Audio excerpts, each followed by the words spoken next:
IPO में invest करने से पहले क्या आप भी कंफ्यूज रहते हैं हमको इस आईपीओ में इन्वेस्ट करना चाहिए या नहीं? ये वीडियो आज आपके लिए है और आपके मैं मिथ्स मिटाने वाला हूं, यानी कि अजम्पशंस मिटाने वाला हूं। जो आपको गलतफहमी है वो सारी दूर हो जाएगी। किसी भी कंपनी का अगर आईपीओ आने वाला होता है तो उसके कुछ की पॉइंट्स होते हैं जिसमें हमको फोकस रखना चाहिए, जिसके ऊपर हमको मेन फोकस रखना चाहिए। इससे पहले किसी भी कंपनी के फाइनेंशियल्स को चेक करना चाहिए कि इसके फाइनेंशियल्स कैसे हैं। उसी के साथ साथ ये भी चेक करना चाहिए कि इन्वेस्टर्स का मेन फोकस कहां पर है, यानी कि कंपनी के पास कितना कैश फ्लो है, यानी कि कितना कैश रिजर्व है, कंपनी का रेवेन्यू बढ़ रहा है या नहीं। उसी के साथ साथ सबसे ज्यादा इंपॉर्टेंट कंपनी का पी रेशियो कितना है, यानी कि प्राइस टू अर्निंग रेशियो कितना है। उसी के साथ साथ नंबर 2 पॉइंट है कि कंपनी का आईपीओ लाने का पर्पस क्या है, यानी कि जो कंपनी आईपीओ लेकर आ रही है उसका मेन पर्पस क्या है, कि उसका फ्यूचर गोल क्या है। कंपनी आईपीओ के थ्रू जो पैसा रेस करेगी उसको डेट रिकवरी के लिए लगाती है, इन्वेस्टर्स के लिए एक रेड फ्लैग हो सकता है, यानी कि एक लॉस का सौदा हो सकता है। उसी के साथ साथ ये पैसा अगर फ्यूचर ग्रोथ के लिए लगता है, कि कंपनी के एक्सपेंशन के लिए लगता है, तो ये कंपनी के लिए एक अच्छी बात है। और उसी के साथ साथ कंपनी के शेयर के लिए भी अच्छी बात है,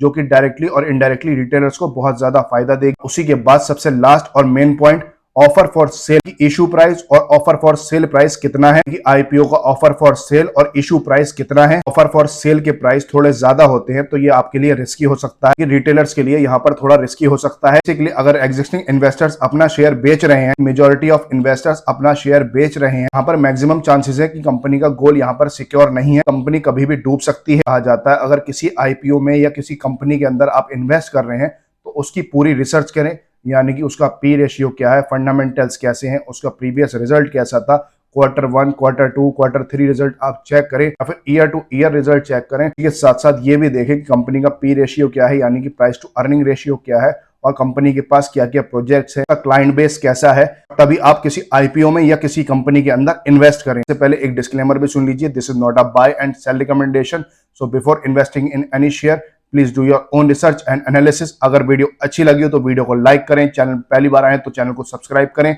जब तक के लिए देखते रहिए हमारा यूट्यूब चैनल दी स्कैल्पिंग ट्रेड।